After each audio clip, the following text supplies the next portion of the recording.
एक समय की बात है। एक गांव में सफेद साड़ी वाली चुड़ैल का आतंक था।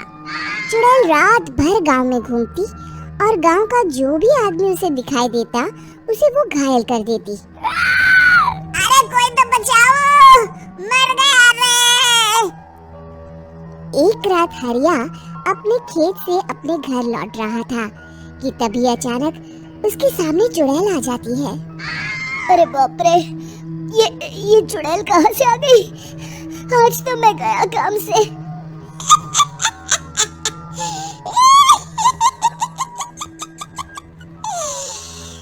आज मुझे मेरा शिकार मिल गया।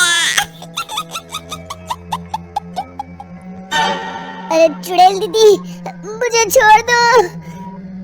जैसे ही चुड़ैल हरिया की तरफ बढ़ती है, हरिया वहाँ से भाग जाता है और अपने घर के दरवाजे पे पहुँचता है। अरे भगवान, जल्दी से दरवाजा खोलो, मेरे पीछे चुड़ैल पड़ी है। हरिया की पत्नी जल्दी से दरवाजा खोल देती है। अरे आप इतना हाफ क्यों रहे हैं? अरे मेरे पीछे चुड़ैल पड़ी है, आज तो मैं बाल बच गया। जल्दी से सभी दरवाजे और सभी खिड़कियों को बंद करके बत्ती बुझा दो। तभी चुड़ैल हरिया के घर के पास पहुंच जाती है। अरे वो आदमी कहाँ गायब हो गया? मैं भी देखती हूँ आखिर कब तक बचेगा। मैं अपने शिकार को इतनी आसानी से नहीं छोड़ती। इतना कहकर चुड़ैल वहाँ से चली जाती है। वहीं दूसरी तरफ हरिया और उसकी पत्नी दोनों अपने घर की खिड़की से ये सब देख रहे होते हैं। अरे बाप रे, ये तो बड़ी डरावनी चुड़ैल थी। अगले दिन ये बात आग की तरह पूरे गांव में फैल जाती है और धीरे धीरे लोग चुड़ैल के डर के मारे शाम होते ही अपने घरों से बाहर निकलना बंद कर देते हैं। कुछ दिनों के बाद मैंने तो इस चुड़ैल के डर के मारे रात को अपने खेतों को पानी देना बंद कर दिया है। कहीं मेरी फसल सूख गई तो मैं तो कहीं का नहीं रहूंगा। साहूकार का कर्जा कैसे चुकाऊंगा? अरे भाई, पूरे गांव वालों का यही हाल है। पता नहीं ये चुड़ैल हमारे गांव में कहां से आ गई। फिर एक दिन गांव के पास वाली नदी के किनारे एक बहुत बड़े तांत्रिक के आने की बात कुछ गांव वालों को पता चलती है। वो लोग जाके ये बात गांव के मुखिया को बताते हैं। मुखिया जी, नदी के किनारे एक बहुत ही पहुंचे हुए तांत्रिक बाबा आए हैं, हमें उनसे मदद मांगनी चाहिए। मैंने सुना है वो बड़े बड़े भूतों और चुड़ैलों को अपने वश में कर लेते हैं। मुखिया जी सभी गांव वालों को लेकर उस तांत्रिक के पास पहुंच जाते हैं। ओम फट स्वाहा, ओम फट स्वाहा।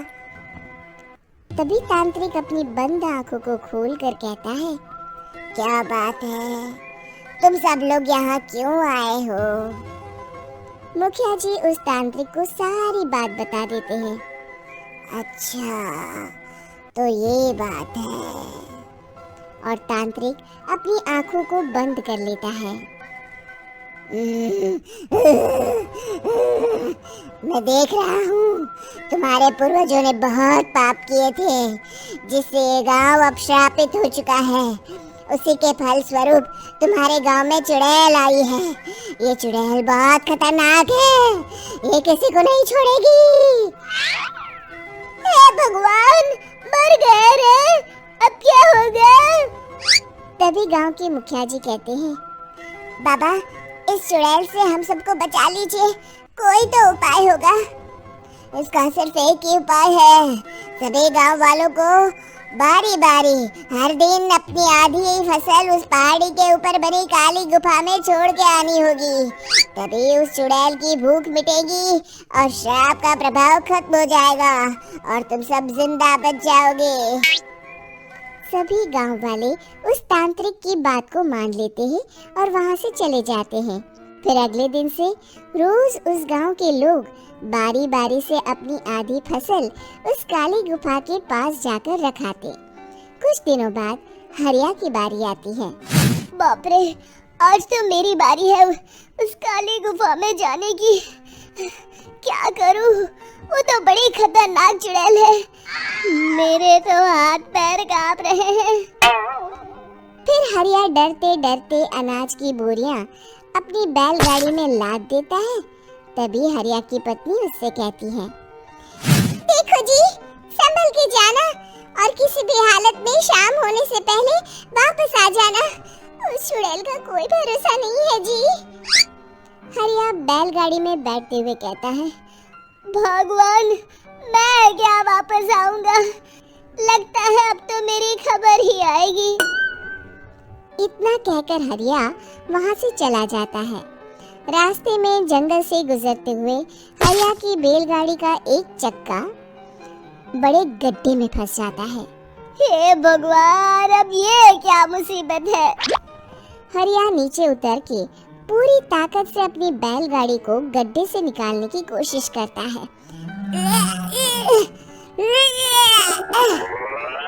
बहुत देर मेहनत करने के बाद हरिया की बैलगाड़ी उस गड्ढे से बाहर निकल जाती है। हे भगवान, अब तो शाम होने वाली है। आज तो मैं गया काम से। जैसे तैसे हरिया काली गुफा में पहुंच जाता है। अरे मर गया रे, यहाँ तो चारों तरफ डरावना माहौल है। मैंने यहाँ आने में बहुत देर कर दी, कहीं चुड़ैल नाराज ना हो जाए। हरिया अनाज की बोरियां वहां रख के जैसे ही जाने लगता है, तभी उसे किसी के आने की आवाज सुनाई देती है। हरिया एक कोने में छुपकर अंदर देखने लगता है। चुड़ैल वहां आती है और फिर अपने चेहरे से नकली चुड़ैल का मुखौटा निकाल देती है। हरिया ये देख के हक्का बक्का रह जाता है। तभी चुड़ैल कहती है, भैया यहाँ आना, आज तो बहुत अनाज आया है। इसे मिलाकर अब हमारे पास ढेर सारा अनाज जमा हो गया है। कल ही हम इसे शहर में बेच आएंगे और माला माल हो जाएंगे। तभी अंदर से नदी के किनारे वाला तांत्रिक बाहर आता है। अरे, ये तो तांत्रिक बाबा है। हाँ, अब तो हम दोनों की जिंदगी मजे में कटेगी। गांव वालों को बेवकूफ बनाना इतना भी मुश्किल नहीं था। लोग तो तुम्हें सच में असली चुड़ैल समझते हैं। हाँ, तुमने सही कहा। अब ये गांव वाले चुड़ैल के डर से जिंदगी भर इस काली गुफा में अनाज पहुंचाते रहेंगे। अच्छा, तो ये बात है। ये दोनों पूरे गांव वालों को बेवकूफ बना रहे हैं। अभी जाकर सबको बताता हूँ। हरिया उन दोनों की पूरी बातें सुन लेता है और जल्दी से वापस गांव में आता है। गांव वालों को पूरी बात बता देता है। इससे पहले वो दोनों हमारा अनाज लेकर शहर जाए, हमें उन दोनों को पकड़ना होगा। उधर दूसरी तरफ नकली तांत्रिक और नकली चुड़ैल बनी औरत एक बड़ी गाड़ी में सारा अनाज लाद के वहां से निकलने की तैयारी कर रहे होते हैं। जल्दी करो, इससे पहले हमें कोई देख ले। हमें यहाँ से निकलना होगा। और तभी वो दोनों देखते हैं कि सामने से सभी गांव वाले अपने अपने हाथों में मशाल लेके आ रहे हैं। दोनों बुरी तरह डर जाते हैं। रुक जाओ, तुम दोनों का भांडा फूट चुका है। अरे मर गए रे, ये गांव वाले कहाँ से आ गए? तुमने क्या सोचा इतनी आसानी से यहाँ से निकल जाओगे? ये अनाज हमने अपने खून पसीने से दिन रात खेतों में मेहनत करके उगाया है। दोनों मुखिया जी के पैरों में गिर जाते हैं। हमें माफ कर दीजिए, हम दोनों एक नंबर के कामचोर हैं। बिना मेहनत किए पैसे कमाना चाहते थे। हाँ, अब हम आगे से मेहनत मजदूरी करके पैसे कमाएंगे। हमें कुछ मत करना, हमें छोड़ दीजिए। इतना कह के दोनों गांव छोड़ के भाग जाते हैं और सभी गांव वाले फिर से खुशी खुशी रहने लगते हैं। सफेद साड़ी वाली चुड़ैल कहानी की सीख। भविष्य में आने वाली समस्याओं का समाधान अपनी सूझबूझ से ही करनी चाहिए और कभी हिम्मत नहीं हारनी चाहिए। कड़ी मेहनत करते रहना चाहिए। धन्यवाद। Please like, share, comment and subscribe this my channel.